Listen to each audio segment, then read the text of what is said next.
اسلام ساری انسانیت کے لیے ایک امن کا پیغام ہے. یہ ساری دنیا ساری انسانیت کو امن دینے کے لیے اسلام آیا ہے. ساری دنیا میں سکون لانے کے لیے اور اطمینان لانے کے لیے اللہ رب العزت نے ہمیں اسلام عطا فرمایا ہے.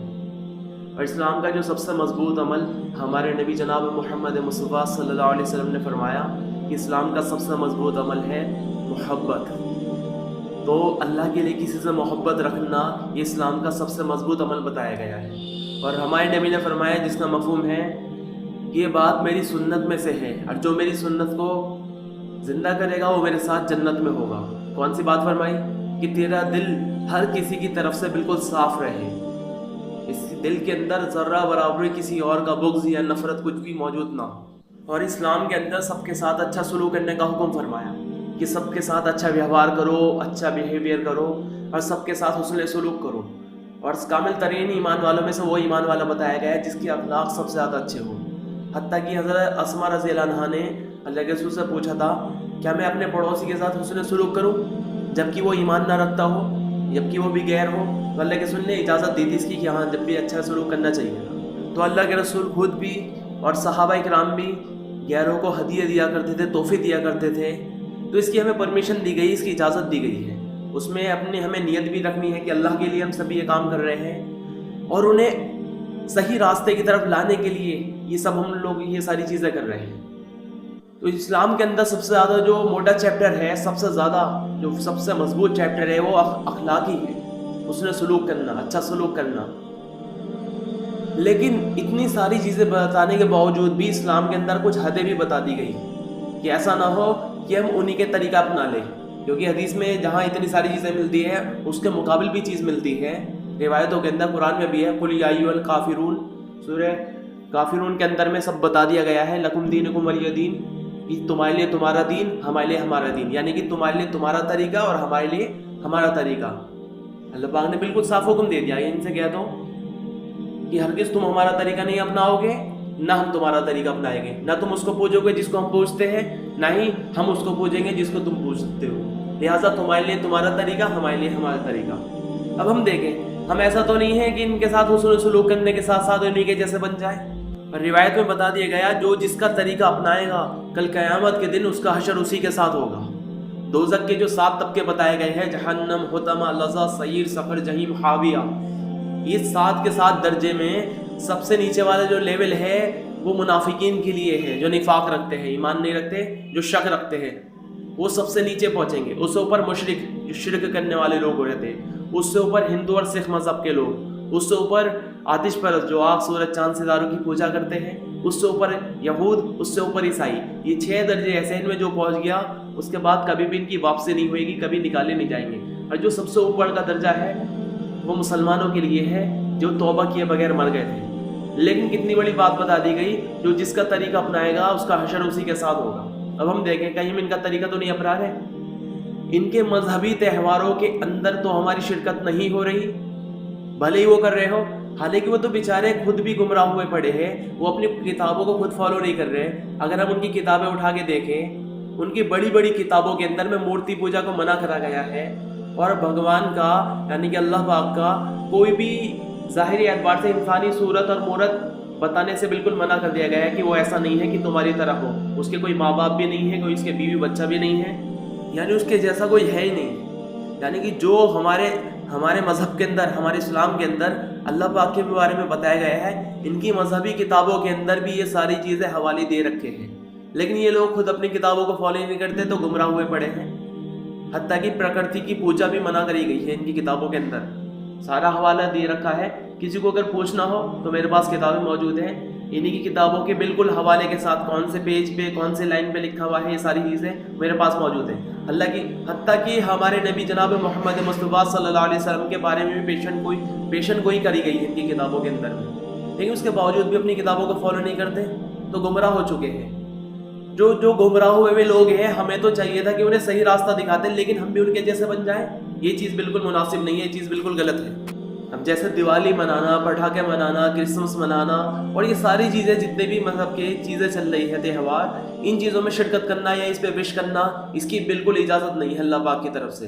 کہیں ایسا نہ ہو جن کا طریقہ اپنا رہے اللہ پاک انہی میں سے ہمارا معاملہ کر دے, پھر قیامت میں دیکھتے رہیں گے ایک کتاب میں لکھا ہوا ہے افسوس ان لوگوں پر نہیں جو ساری زندگی مندروں کو اور گرجا گھروں چرچ وغیرہ کو جاتے رہے، بلکہ افسوس تو ان لوگوں پر ہے جو ساری زندگی مسلمانوں کی فہرست میں ان کا نام رہا، راشن کارڈ میں نام ان کا مسلمانوں میں، ہر جگہ نام مسلمانوں میں، لیکن کل قیامت کے دن کافروں کی لائن میں کھڑے ہوں گے۔ اب ہم دیکھیں اللہ پاک نے قرآن میں کہا مسلمان آپس میں بھائی بھائی ہیں، یہ نہیں کہا ہندو مسلم سکھ عیسائی آپس میں بھائی بھائی ہیں۔ یہ لوگ ہمارے ملکی بھائی ضرور ہے، نہ ان سے نفرت کرنی ہے کسی سے، بلکہ ان کے لیے دعائیں کرنی ہے، انہیں صحیح راستے پہ لانے کی کوشش کرنی ہے۔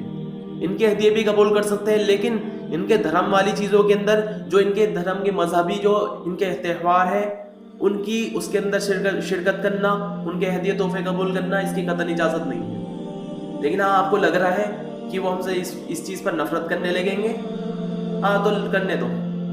حدیث میں آیا ہے جو اللہ کو خوش کرنے کے لیے لوگوں کو ناراض کرے گا اللہ اس سے راضی ہو جائے گا۔ جن لوگوں کو تم نے اللہ کے لیے ناراض کرا ہے تو اللہ انہیں بھی بعد میں راضی کر دے گا۔ اسی روایت میں لکھا ہے جو لوگوں کو خوش کرنے کے چکر میں اللہ کو ناراض کرے گا تو اللہ اس سے ناراض ہو جائے گا، اور جسے تم نے خوش کرا ہے اللہ پاک اسے بھی بعد میں ناراض کر دے گا۔ سب کے دل اللہ کے قبضے میں ہے، لیکن یہ ساری چیزیں اللہ کے لیے کرنی ہے، اپنے لیے نہیں کرنی کہ اپنے ذاتی دشمنی کی وجہ سے کر رہے ہو۔ اگر اللہ کے رسول نے تو اتنا احتیاط بتایا ہے کہ جب پہلے نماز ملی تھی، ابھی اذان آئی نہیں تھی، تو مشورہ ہو رہا تھا کہ یہ بتائے کہ اذان نماز کے لیے کیسا بلایا جائے، تو سب کی الگ الگ رائے آ رہی تھی۔ کوئی کہہ رہے تھے سارنگی بجا کے بلا لو، کوئی کہہ رہا تھا ڈھول بجا کے بلا لو، کوئی کہہ رہا تھا کہ آگ کے ذریعے سے بلا لو کہ آگ جلا دیا کریں گے، لوگوں کو پتہ چل جائے گا کہ نماز کا وقت ہو گیا۔ تو اللہ کے رسول نے سارے طریقے منع کر دیا، یوں کہا یہ سارے کے سارے غیروں کا طریقے، تو ہرگز اجازت نہیں تھی اتنی بڑی چیز، اتنی بڑی عبادت کے لیے بلانے کی، غیروں کا طریقہ اپنانے کی بالکل ممانعت کر دی کہ یہ طریقہ ہم نہیں اپنائیں گے جو غیروں کا ہے۔ اللہ کی طرف بلانے کے لیے بھی غیروں کے طریقے سے اعراض کرا گیا۔ سوچو کتنی احتیاط کری گئی۔ پھر بعد میں اللہ پاک نے جب یہ غیروں کا طریقہ نہیں اپنے آیا تو پھر اللہ پاک نے اذان عطا فرمائی تھی۔ اسی طرح روزوں کا معاملہ رہا، یہ کہ ایک روزہ ایسا تھا کہ جو یہود بھی رکھتے تھے، اللہ کے رسول نے ان کی مخالفت کے لیے کیا کہا کہ نہیں، آئندہ سال ہم دوسرا روزہ بھی رکھے کریں گے ان کی مخالفت میں۔ تو اتنی پرہیزگاری بتائی گئی ہے۔ ڈوبتے کو نکالنا ضرور ہے، لیکن ایسا نہ ہو ڈوبتے کو نکالنے کے چکر میں ہم خود بھی ڈوب جائیں۔ تو بالکل اللہ پاک سے توبہ کرے اس کی، اور یہ کوئی کٹر بندی والا معاملہ نہیں ہے، یہ بلکہ اللہ کے رسول کی قربانیوں پر ہم کم سے کم کچھ تو شرم کرے۔ اللہ کے رسول کی قربانی پر ہم پانی تو نہ پھیرے۔ آپ نے اتنی قربانی دی اسلام کو لانے کے لیے، اور اللہ پاک نے قرآن میں اعلان کر دیا صاف صاف جو اسلام کے علاوہ کوئی اور دین لے کر آئے گا، جو اسلام کے علاوہ کوئی اور طریقہ لے کر آئے گا، کوئی اور طریقہ اپنائے گا، وہ اللہ کی بارگاہ میں قبول نہیں کرا جائے گا۔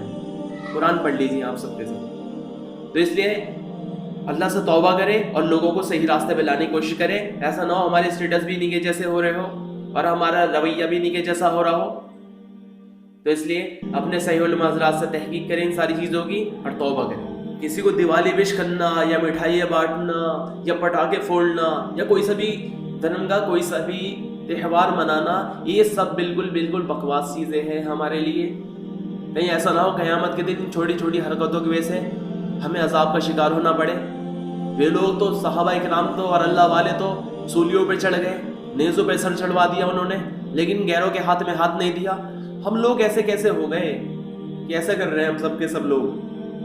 اپنی ماں سے جس سے محبت ہوتی ہے نا، اور اگر ایک بھائی ماں سے بالکل گالیاں دے کے وہ گھر سے نکل کے چلا جائے، ماں کے ریپٹ ویپٹ بجا کے یا پھر اسے برا بھلا کہہ کے، ہم زندگی بھر اس بھائی سے تعلق نہیں رکھیں گے۔ اب ذرا سوچو، جو لوگ گمراہ ہو چکے ہیں، ہمارا رب جو ماں سے زیادہ پیار کرنے والا ہے، باپ سے زیادہ شفقت کرنے والا ہے، جو لوگ اسے چھوڑ گئے اور اس کی منع کی ہوئی چیزوں کو کر رہے ہیں، ہم بھی ان کا ساتھ دیں؟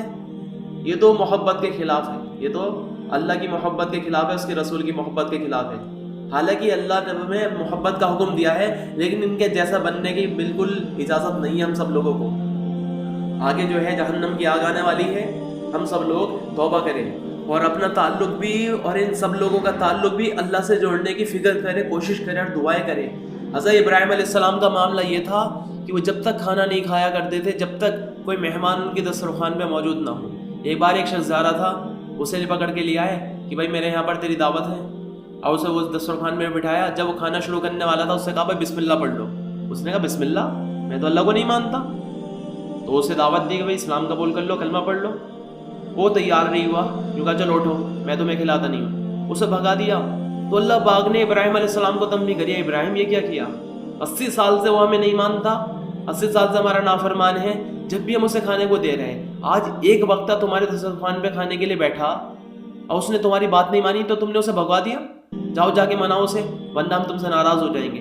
ابراہیم علیہ السلام بھاگے بھاگے پہنچے، او بھائی رک جا کھانا کھا لے۔ وہ کہنے لگا بھائی کیا بات، تم نے تو مجھے بھگا دیا تھا، تو بھائی تیری وجہ سے میرے اللہ کی میرے اوپر ڈانٹ پڑ گئی۔